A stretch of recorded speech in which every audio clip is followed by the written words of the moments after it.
What's happening, people? We're back for the next installment in Sherlock Holmes Consulting Detective, Volume 1. Though, again, as far as I know, this is the only volume. In any case, yeah, let's continue with our attempt to crack the case of the mummy's curse. And I wanted to thank everyone who commented on the first installment. What am I doing here? Oh, right. Okay, right. So, yeah, and in fact, Yvonne mentioned that, it wouldn't be the worst thing to call on all these different shipping companies and see if any of them might know anything. Yeah, alright. Where was that? Was that in the S's? It was, okay.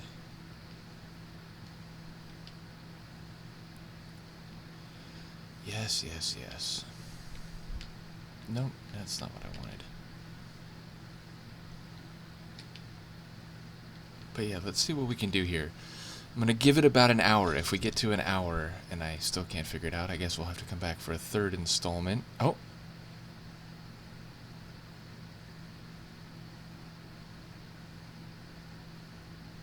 What does that mean?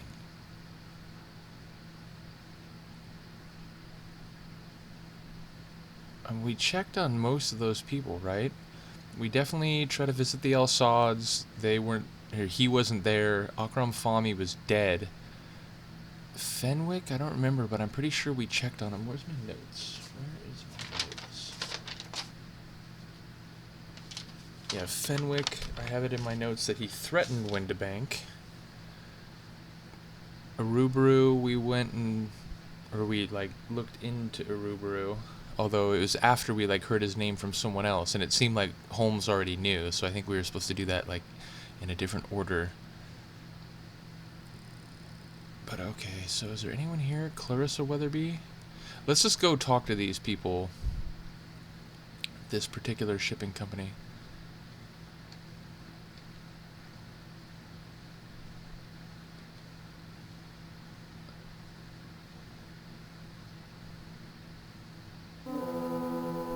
Here is a passenger list you requested, sir. Okay, so it's a passenger list.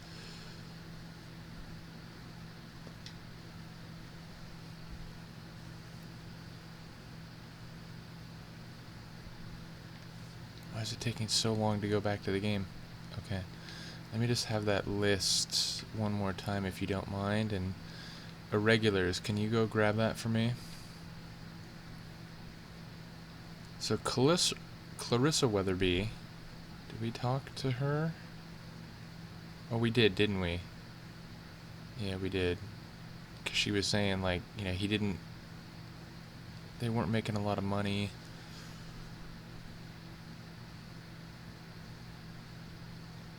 Oh, let's just check Fenwick and Weatherby. But again, I'm guessing we already talked to her. Yeah, she's not even in there. I think we just talk to her if we go there. And I believe we already did this. I'm very sorry to intrude on you in your moment of grief. Yep. That's quite all right. You know, Andrew and I haven't been married very long. Long enough to know if he had any enemies? Oh, Andrew was so unassuming. Everyone liked him. Including Mr. Uruburu?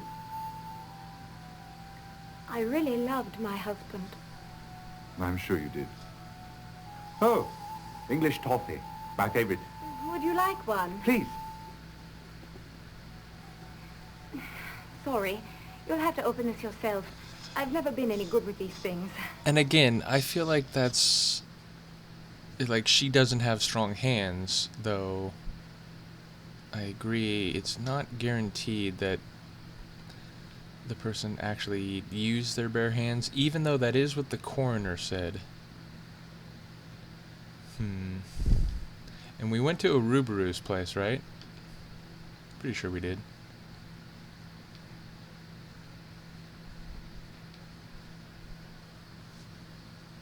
If this is an inconvenient time, perhaps I could come back, Mr. Uruburu. I wouldn't hear of it. Just a bit of a hangover. Oh, I've right. weathered plenty worse than this. I'm investigating the death of Andrew Weatherby. You were on the ship with him out of Cairo. Did you happen to make his acquaintance? Weatherby, a most tedious fellow. So tedious, one might want to do him in. Don't be preposterous. In my condition, I couldn't have done anything of the sort. What condition was that? And I thought you were a great detective. The first night out, a few of us I threw was a bit of a blotto. bash that went on until we docked in London. Did Mrs. Weatherby Sloshed, attend tanked. this particular... 3 sheets to the Bash? wind. She was the guest of honor, you might say.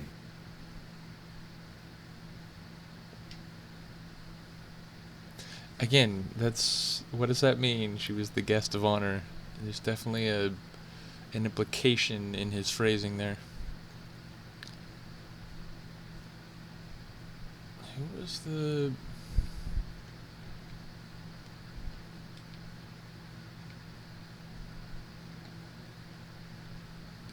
No, that's... no.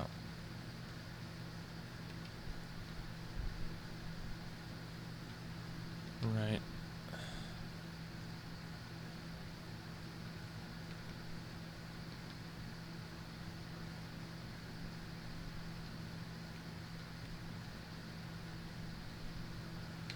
We went to all these people, right? Well, let's check out the last 2 shipping companies here.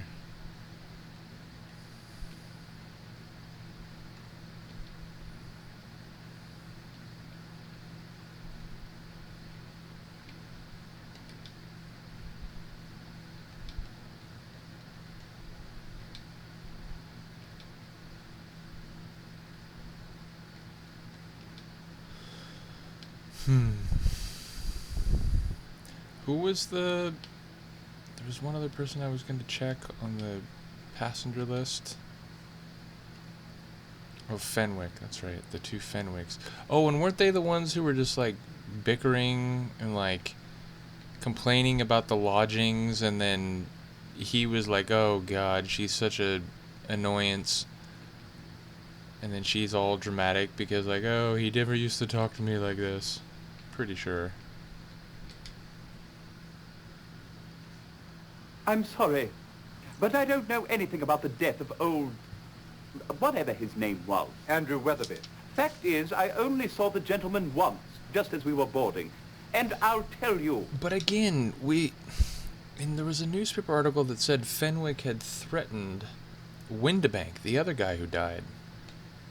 The guy who had hired Weatherby.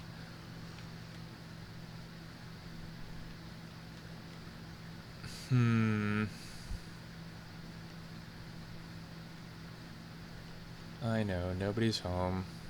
Yep.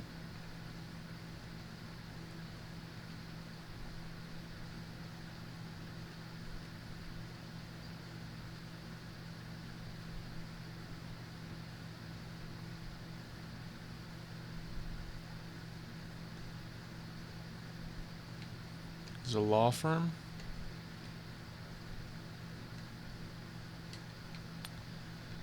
Well...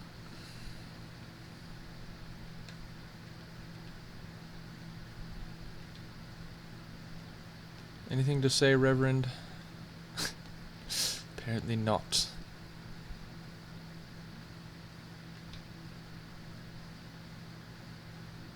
Oh, these are just like random clues? Oh, I see. That's like... okay. If there's any notes on this person, this is where... okay. Well, still, I guess we'll go through all of these for all of the people that we have any indication about.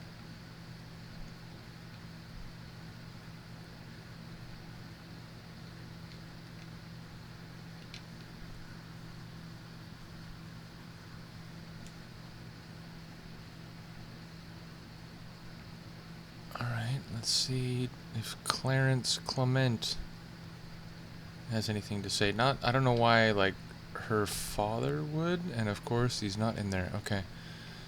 There was nothing on a Rubaru. What about the other Fenwick? What about...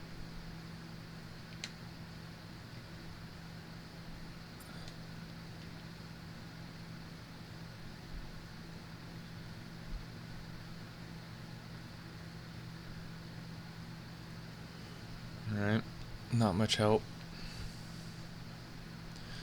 What about Sherman? Was there... There's a breeder of dogs, Sherman, but...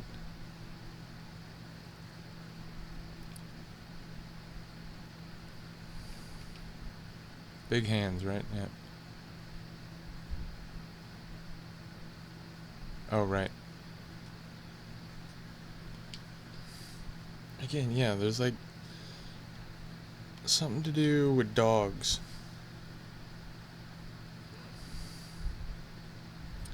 What a lovely company name this is. Well, you know, that's better for everyone in the area if it's not actually in business anymore. Well, I guess, you know, presuming they have other sewage providers.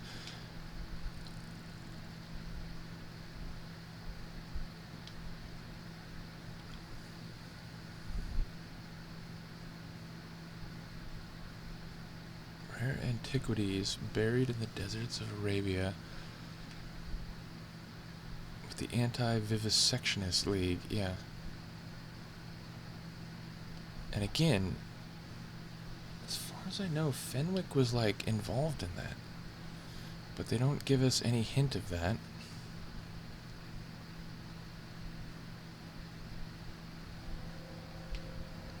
Clement's not in here. Corbett's not in here. Anything from the funeral home? Like, did you find a dog? No. But there was a cat around. Okay.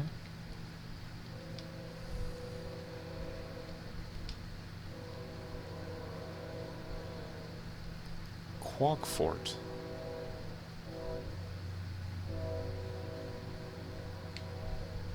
What is this place?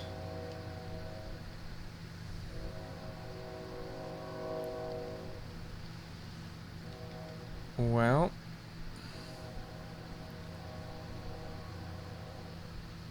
Peter Smith. Was there a Peter Smith? And we tried to talk to him, right? Alright. Well, so yeah, he tried to buy a ticket to Egypt, but apparently it's sort of a red herring here. Yep. Let us see.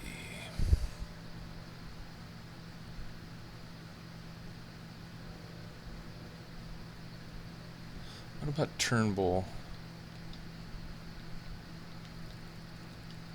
Madame Tussauds.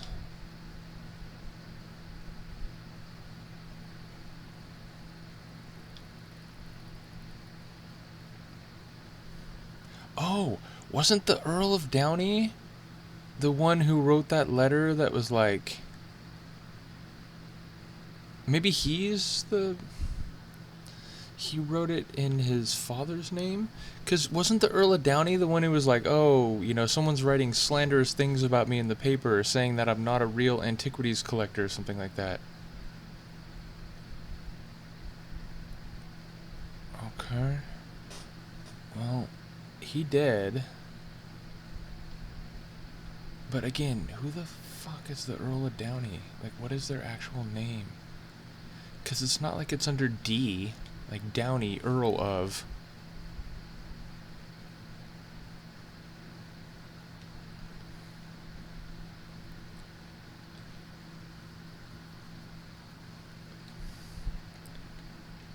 Anything to say, Dr. Percy?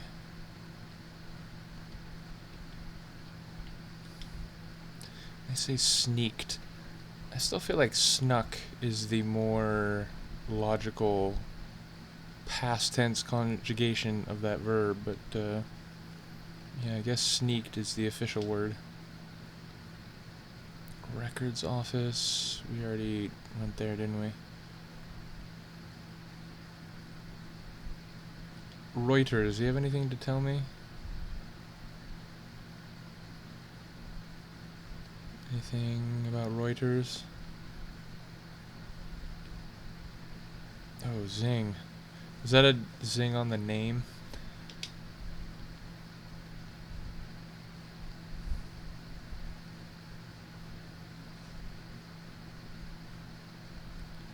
Anything to tell us? Weissenzalis? Nope.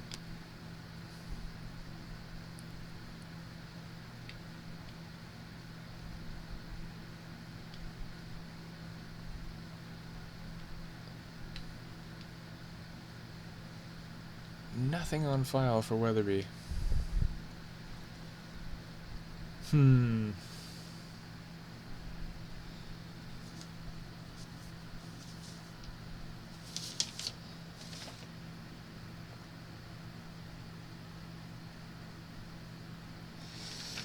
Well, the onboard investigators of which murder was it that happened on the ship? Was it Turnbull?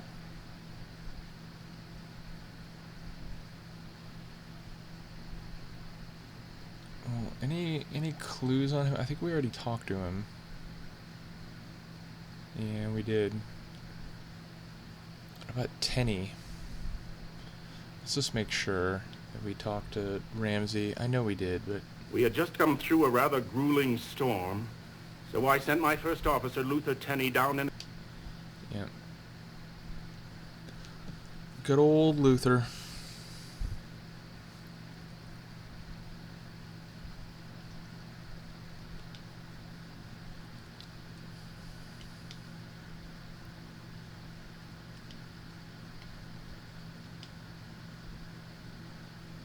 Nothing on file. And we talked to him too, didn't we?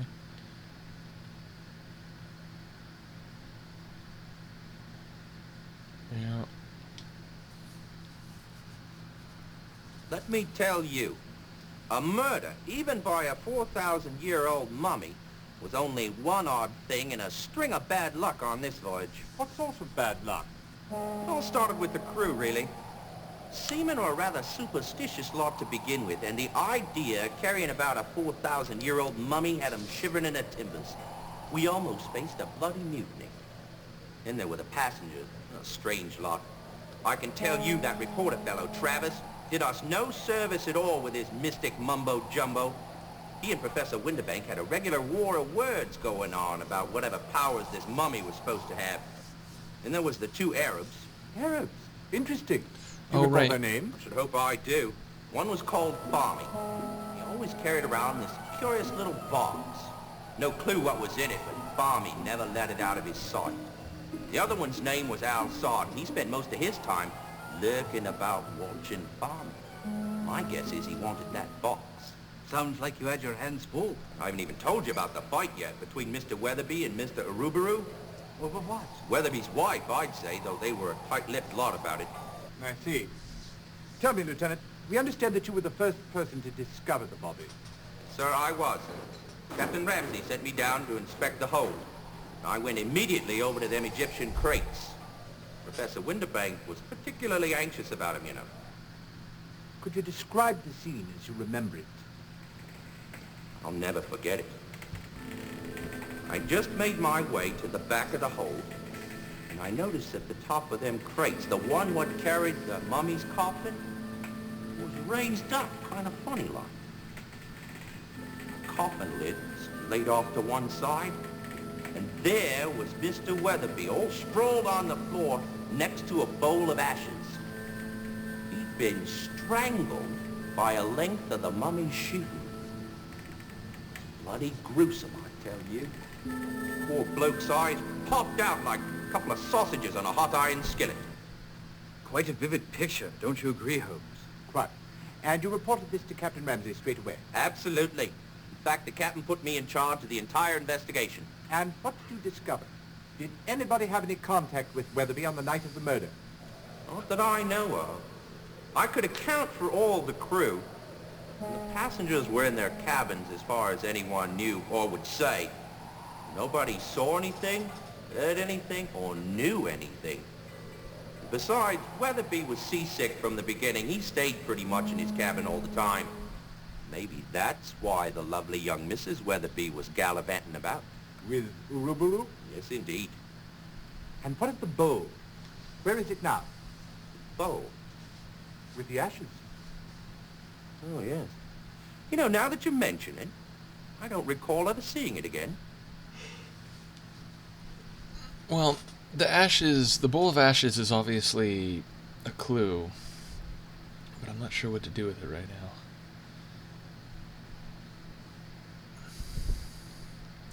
But again, the idea that Fenwick's dad, or is it Fenwick? Who was the... Hold on, let me just make sure that's accurate, because if the Earl of Downey is involved in antiquities... Oh, that's right, not him. Who was the...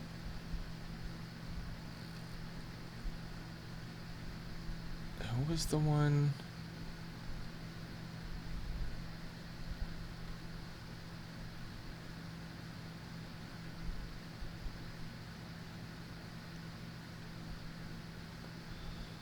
Which one was it?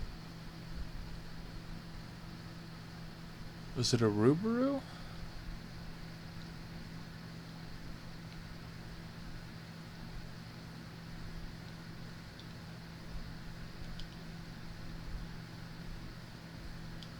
No, who was it? We just was looking at it. It was Turnbull. Turnbull, right?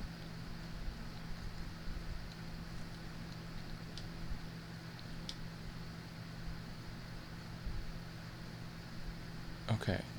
So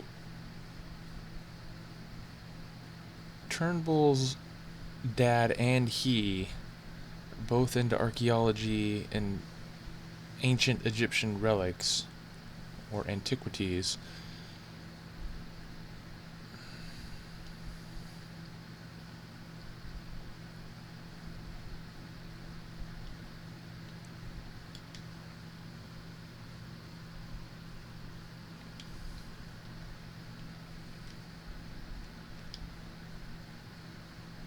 Nothing on file for Travis. So as far as I know, we're not going to get anything more out of him. It'll just be that same, like, he's trying to resurrect a damn monkey. So you've been reading my articles in... No, I have not. At least not again.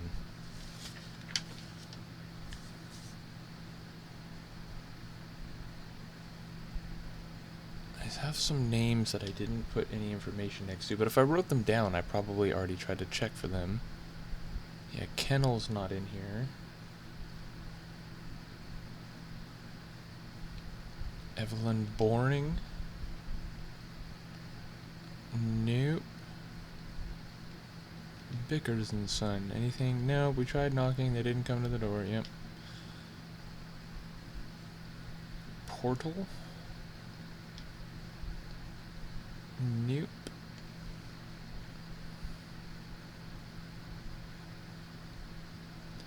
Anything at the aquarium? Presumably not.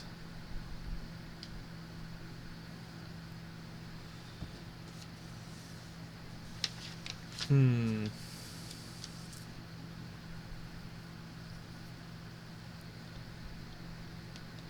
there was nothing on Smith in the notes, right?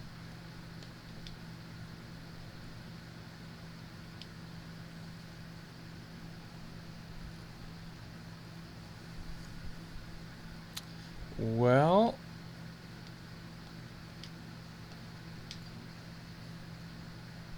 nothing on file.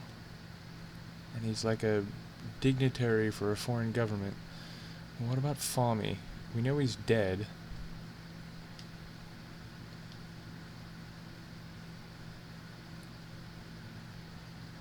Yeah, alright.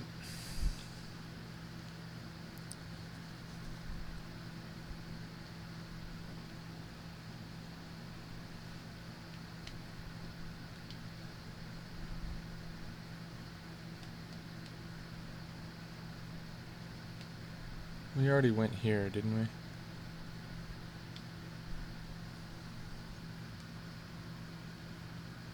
Sorry, Holmes. No information here. Then let's not dawdle what. It's surprising the English Archaeology Society has nothing to do with this one or has no information for us. You'd think they'd be conversant in the knowledge of local treasure hunters.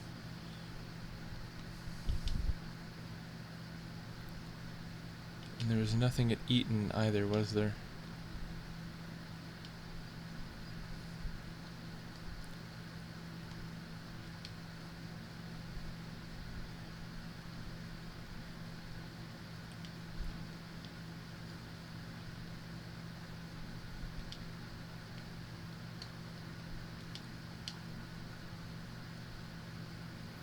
And Mycroft's got nothing to tell us either?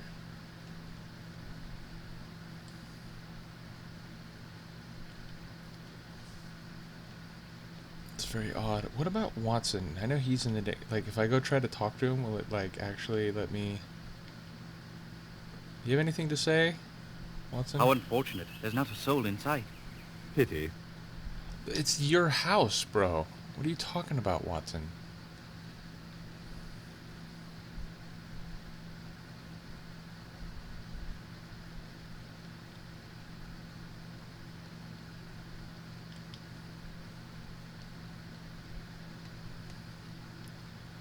Just hoping like one of these is like an antique dealer or something and like, oh hey, here's a clue.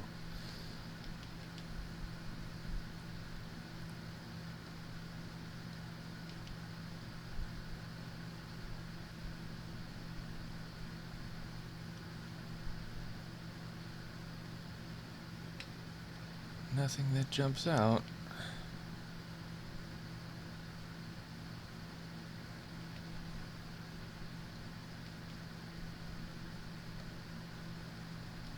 Leroy Jenkins.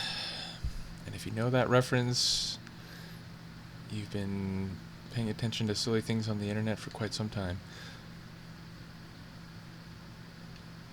This is... Isn't this the... No. Oh, wow. So King's College Hospital must have got a new address. Witch.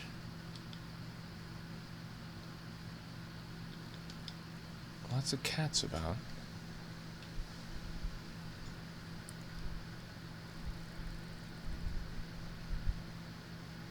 So if we go here, it's the like Egyptology department, right? Like it's like it shows us the department's door. Such a Yep. tragedy.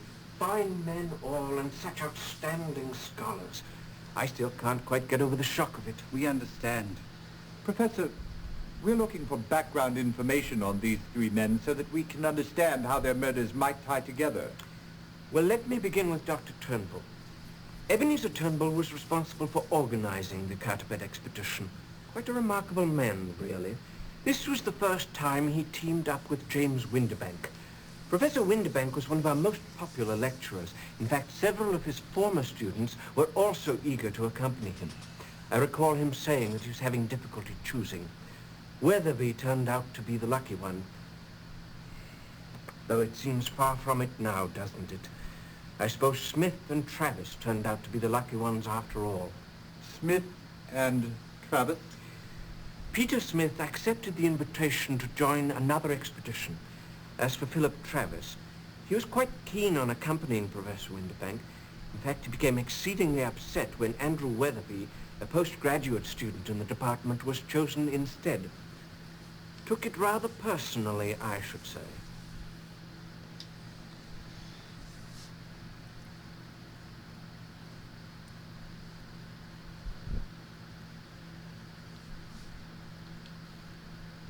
Oh, did he? Well, Hobart, you in here? You're not in here, are you? No.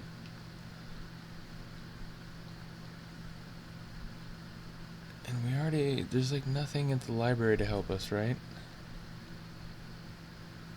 And if we talk to this guy, he's like, oh, you know, let me know if you find out... Oh. Okay, so then... Because he's just going to be like, well, yeah, of course... It's quite amusing, all this hoopla over a mummy's curse, I must say. Yep. Not so amusing, of course, the murder of 3 Englishmen. Have any of your reporters uncovered anything new? Actually, I've been in Paris the past several weeks. Just returned to London on Tuesday. I've had no involvement with the writing of any of these articles. I believe they are all the work of Philip Travis. He's one of our young reporters. For a short time, he was the Egyptian correspondent. Was he sacked? No.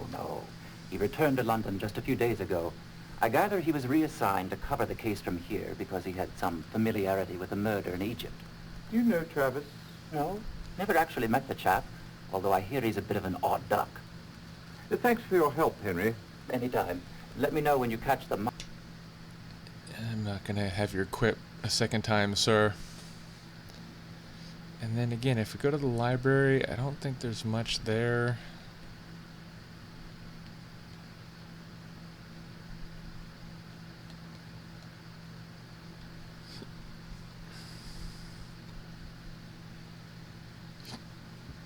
Here it is, Holmes.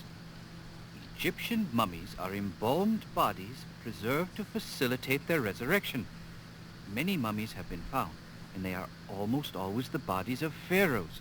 The pharaohs believed that one day their bodies would be brought back to life. See History of Egyptian Mummies by Pettigrew, London, 1834. Very good, Watson.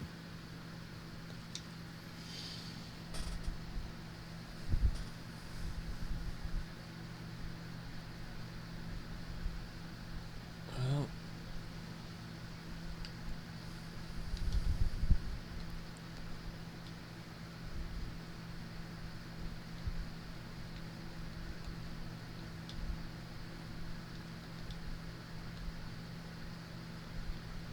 anyone try to smuggle anything out of the railway? Like, no, no one's home.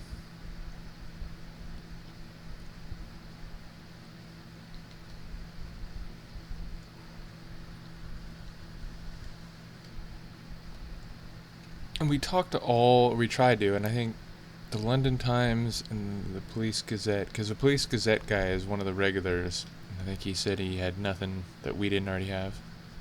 Now, the thing what does strike me as odd is the passenger list of the Eastern Empress.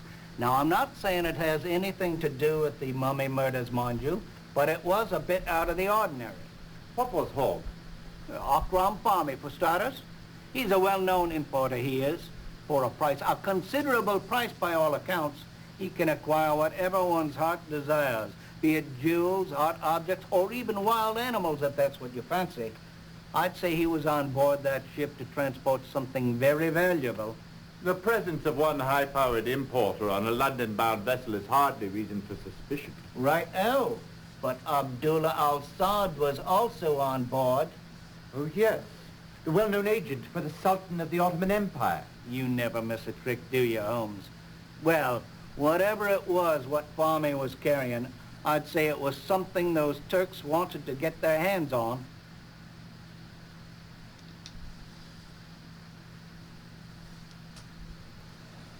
I believe you, but that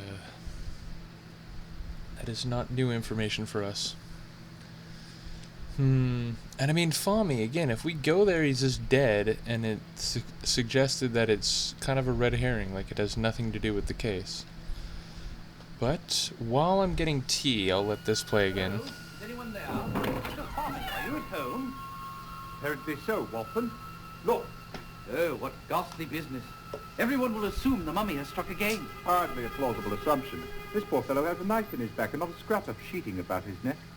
How very observant, Holmes. Ring up Scotland Yard. This case is simple enough for them to solve. You've solved it already. Elementary, my dear Watson. Obviously, it was the butler. Butler? What butler? Exactly my point. A man as wealthy as Akram Farmi would always have a manservant about him. After the foul deed, this one obviously beat a hasty retreat.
Okay. Well,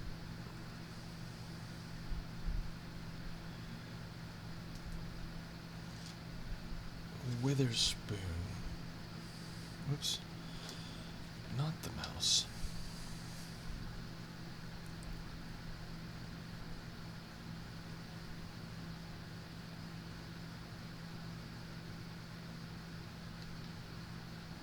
I think we talked to him. But the question is... Oh wait, no. He's not even in here. I have it that he worked at the museum, discovered Windibank. So, was it the London Museum? I'm trying to remember.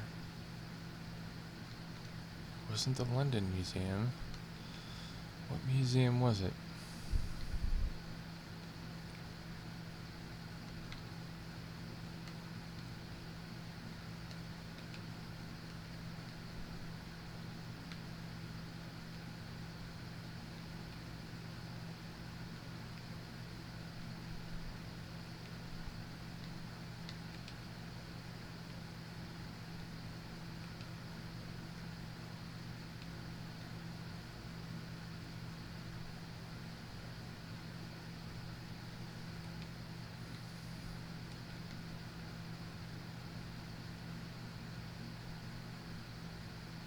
The West London Cricketers. Cricketeers, maybe. Ye Old Cheshire Cheese.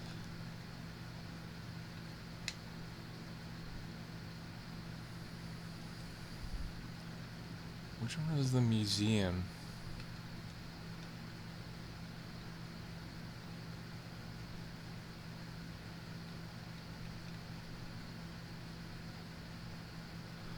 Oh, well...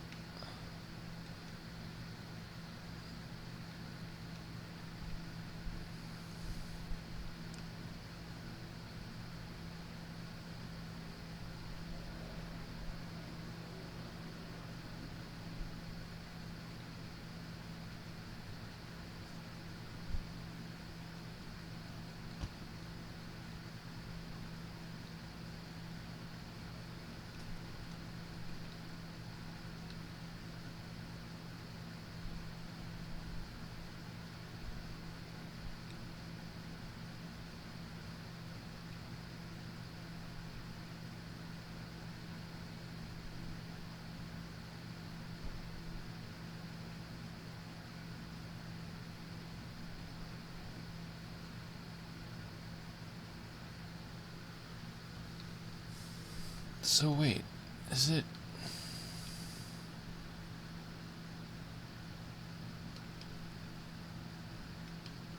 I thought... So there's not a museum? I thought there was a museum. And I think we already went there, but... Now I can't even find that.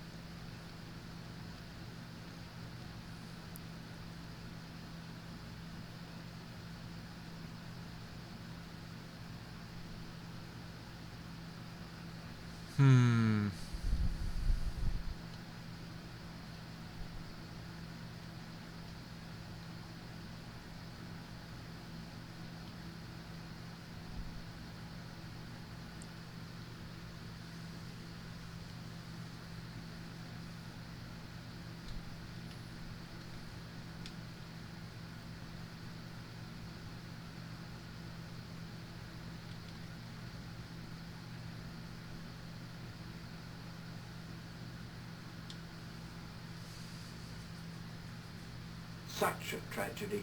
Fine men all and such outstanding...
If there is a museum, I don't see it.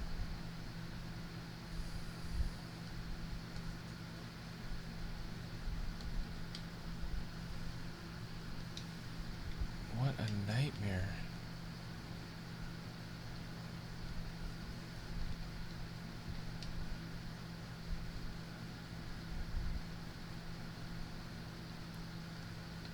Adelaide, Southampton. Good eye.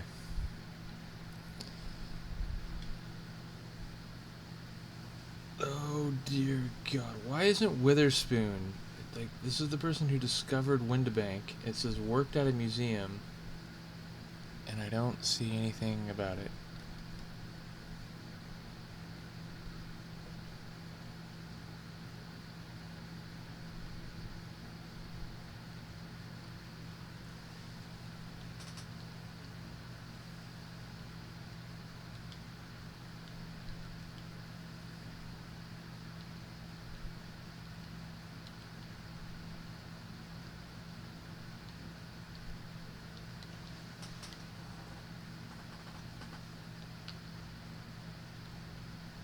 And we looked at every damn newspaper, didn't we?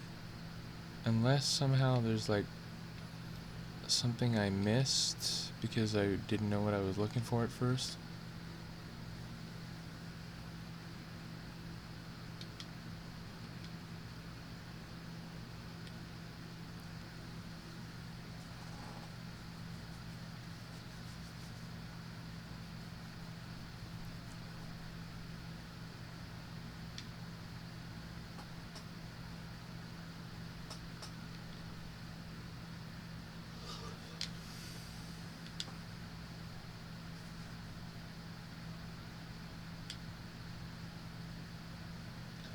Yeah, see, I had Hobart. That's right. Hobart's in my notes.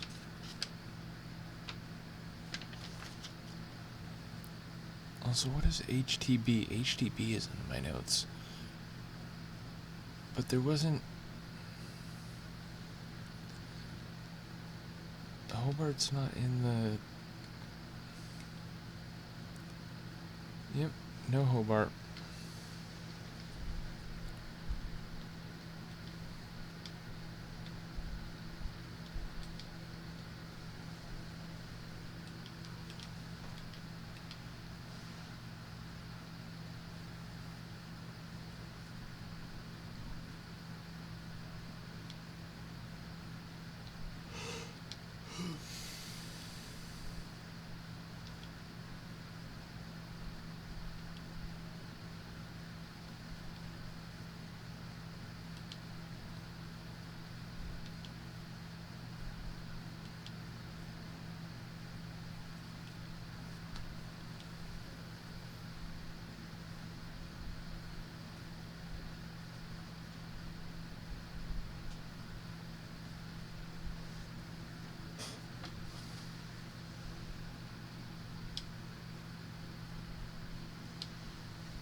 It's completely random, but we'll see if Henry Thompson is in the directory. I doubt it.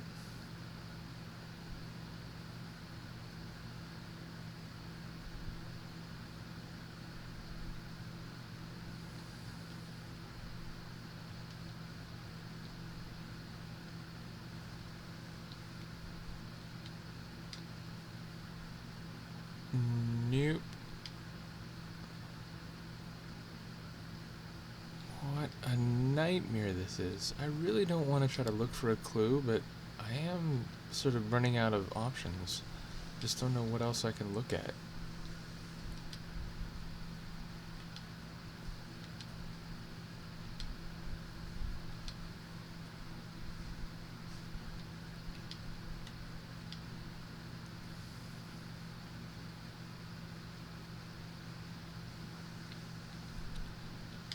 Randolph, you're not in the directory, are you? Nope. What a nightmare.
Yeah.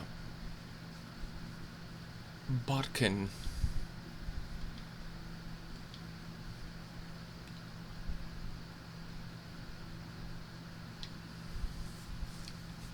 Wait, what was the one called the solicitor?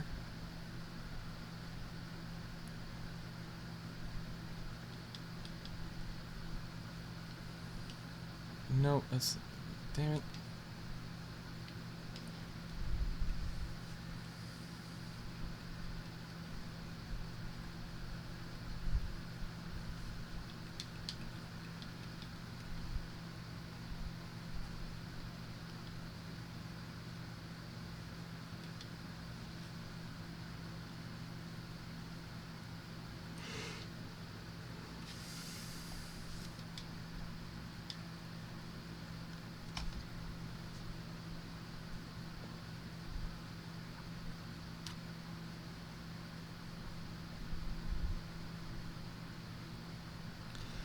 But Shepard is not in the directory, right?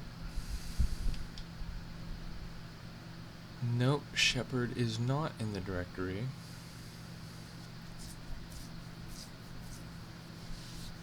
Oh, I got nothing. I really got nothing.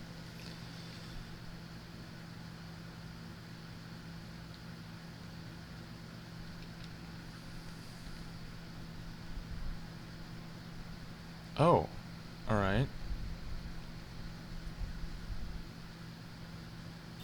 All this way and not a clue to help us solve this case. How terribly disappointing.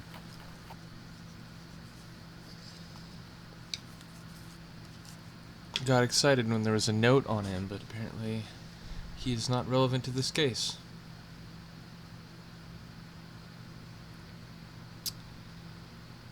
Alright, give me one moment. I'm gonna go give Lucas some food.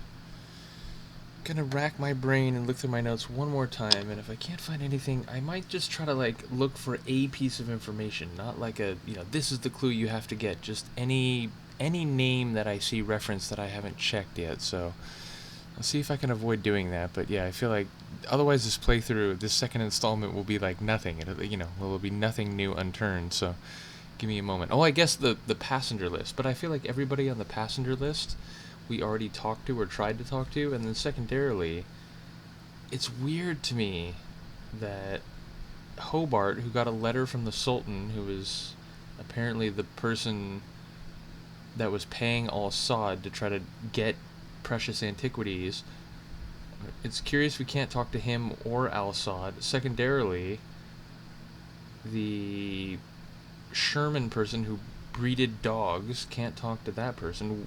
Witherspoon worked at the museum and apparently discovered Windibake's body, can't talk to him. So very weird. But yeah, give me a moment here.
Okay. Luca has been given treats. My tea has been refreshed, and I looked online, so I was very careful to avoid any direct, like, this is who did it. But I did see a walkthrough that said there's a few places and people you have to talk to be able to solve the case. I think we've done all of them, and indeed, the shipping company that we looked at with the shipping list was one of them. But the only name I think that we haven't looked at or talked to is Henry Ellis. And I don't know, like, I don't have Ellis in my notes, so I don't know where I was supposed to have seen something. Maybe in a newspaper article, but apparently this guy has to be talked to. So let's go figure out what this is. It's quite amusing, all this hoopla over a mummy's curse, I must say. Not so amusing, of course, the murder of 3... Wait, so... we did talk to him. So... okay, hold on, because I still have that page open. So it says that the people who must be visited are him, the shipping company that we looked at, London University, and Andrew Weatherby, where we talked to his widow. Well... maybe there is no more information. Maybe we gotta put it all together and go to court here. Let's see what it says. Hear ye, hear Oh shit. Okay. Queen's Court stands in order. Mr. Holmes, I understand you've been looking into the mummy murders. Yes, my lord. Tell me then, who was Ebenezer Turnbull's murderer? I believe we're to choose from either our notebook or the directory, Holmes. Very good, Watson. All right.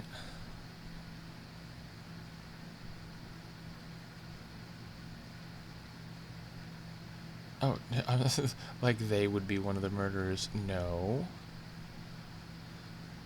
I mean, my only, Travis is still, I suppose, the lead suspect. So Travis or Turnbull, or not Turnbull. Well, I guess this means there is only one killer if they're asking it this way. Because I was thinking, like, again, maybe Turnbull, was killed by someone, and then, Weatherby killed Windibank, and then someone killed Weatherby, but I'm just going to go with Travis, then. And what makes you so certain? What was Travis's motive for killing Turnbull? Turnbull.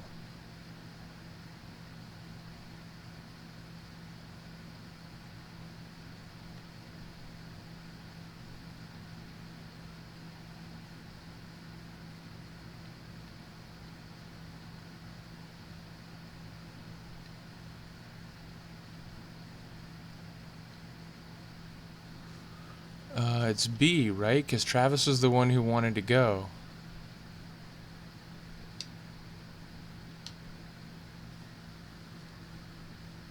Positively incorrect. I'm afraid you haven't done a good enough job of putting your brains to the task. Back to the beginning, I'm afraid. My face is red, my lord. My humble apologies for coming before the court so unprepared. Apology accepted. Now off with you. You still have a case to solve. Well, can I go right back?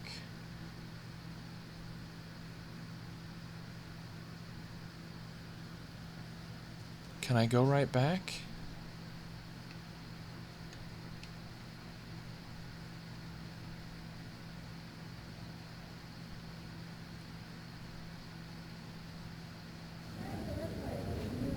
Hear ye, hear ye.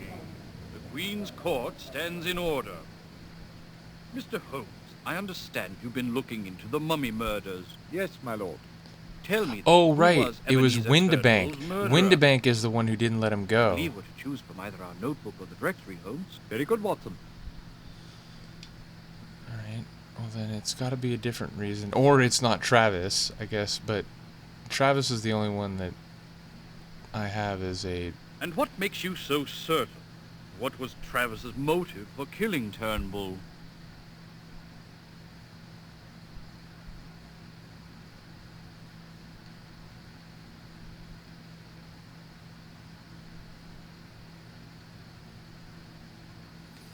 So this was a Rubaru, so no, not that one. And if it's not B, and no, he wanted to learn more, so I don't remember us learning this, but I'm gonna say that. And what of Andrew Weatherby? Who murdered him? Okay.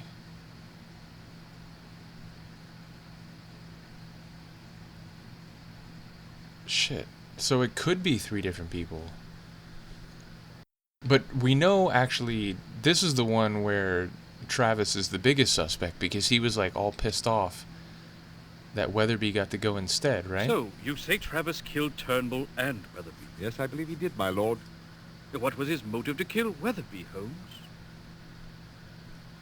This one I think I got.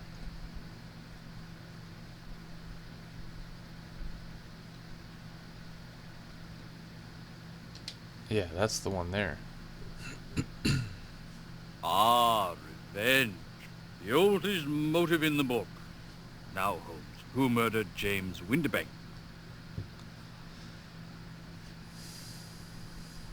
Well, let's just go 3 for 3.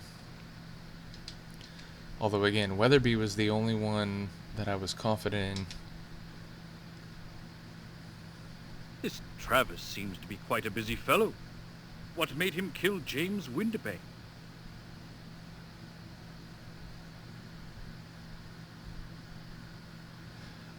Well, it's got to be this one too, right? Because weren't Windibank and Weatherby were kind of... Windibank was the senior one. We never heard anything about that. Oh. Oh.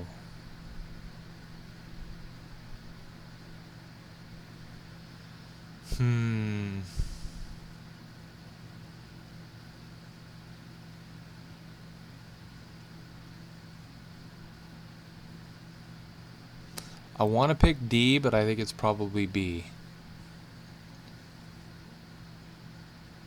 But Windibank was the one in charge. It's got to be B then. But I like D, because that's the exact thing that I was thinking. It's like, oh, wait a minute. Maybe the experiments that he was running were not just on mummies and dogs. But again, I think Windibank was technically the one in charge, right? Like, he's the one who chose Weatherby, not Travis. It's got to be. It's got to be that.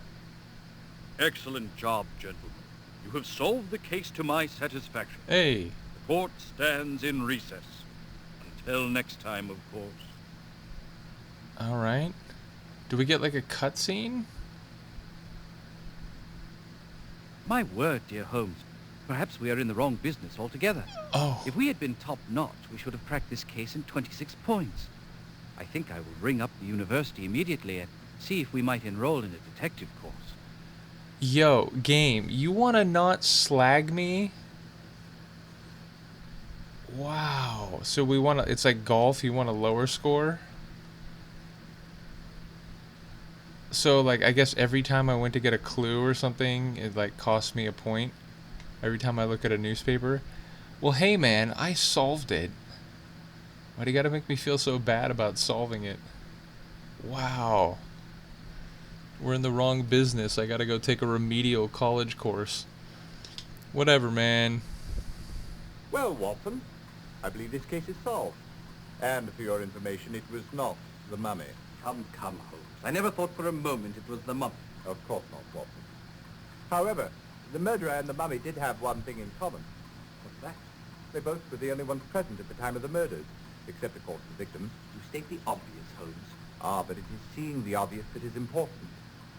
First, I saw no reason to assume that we were dealing with more than one murderer. Secondly, the locations of the murders limited the number of suspects. Limited them? The first murder was in Egypt, the second on ship in the middle of the sea, and the third in London. You call the entire populations of London and Egypt a limited number of suspects? No, Watson. We had to find someone who was in Egypt for the first murder, on the ship for the second, and in London for the third. But of course. According to the newspapers, the Eastern Empress was in Bombay at the time of Ebenezer Turnbull's murder, so that eliminated the ship's crew as suspects. Thus, I needed the list of passengers who boarded the ship at Cairo. It was our visit to Jardine, Mason and Company that provided our first critical clue. From it, I learned that Philip Travis was a passenger. I then learned that Travis was the chap who reported on the first murder. He became one suspect, but I had no motive. Clarissa Weatherby, who was also at the scene of the murder in Cairo, was another possible suspect, since she appears to have had a bit of a dalliance with Mr. Uruburu there on the high seas. So I had found her motive for the murder of Weatherby, but not a motive for the murder of the others. Then whom did you eliminate? Mrs. Weatherby. Her hands were not strong enough even to open a jar of English toffee, Okay, see? let alone strangle a grown man. I knew it. And what of Travis's motive? It seems that Travis was a student in the Egyptology department at London University and had studied under James Windibank. He wanted very badly to be chosen as a member of the expedition, but Windibank turned him down. Instead, Weatherby was chosen and Travis was furious. So there you have the motive for two of the murders. And what of his motive for the murder of Turnbull? Evidently, Travis had written a vicious article questioning Dr. Turnbull's credentials to lead the expedition. Turnbull's response was quite harsh, probably powerful enough to drive an odd duck like Travis to murder. Very impressive, Holmes. Elementary, my dear Watson. So was that article or that letter to the paper that was like, I'm gonna sue you for slander and your journalists don't know what they're talking about when it comes to antiquities? I guess that's what that was. I guess it was Turnbull. Oh, and that's right, because it was like the Earl of Downey. Okay, so he did write under the name Earl of Downey, and he was complaining about a journalist at the Times. You know, it was all there for me. I struggle bust my way to the conclusion, and I guess I got it right in court. Or, well, the second time I went to court, I got it right. But it's true. I picked up on it can't be Mrs. Weatherby because she doesn't have strong hands. I picked up on that he was jealous of Travis, was jealous of Weatherby because Weatherby got to go to Egypt instead of him. Or on the expedition, rather. I didn't really pick up on that, like, oh, Travis was on the passenger log, like, people picked up at Cairo. I didn't really key in on the significance of the passenger list. But, again, with that letter to the editor and the jealousy, and, again, Windibank being the one who chose him, I guess it was all there for me, even though, like, in court, I just kind of, like, I guess I'm going to say this. So, yeah, I mean, we got it done. Apparently not very good in terms of the overall score. What? I believe this case is... Yeah, okay, fine. Well, one case in the books, and we'll come back for the mystified murderess and the tin soldier. I guess we'll do the mystified murderess next time. So, yeah, we'll see what that's all about. Hopefully you enjoyed it. We just about got it done in about an hour, a little bit over, but hey, we got it done. So, yes, Mr. Travis will no longer commit any heinous murders or creep people out with his weird conjuring attempts, and will probably not have a journalistic career, no matter if he ever does get out of jail or not. So, yeah, let me know what you think of this, and I will see you for the next case. Peace.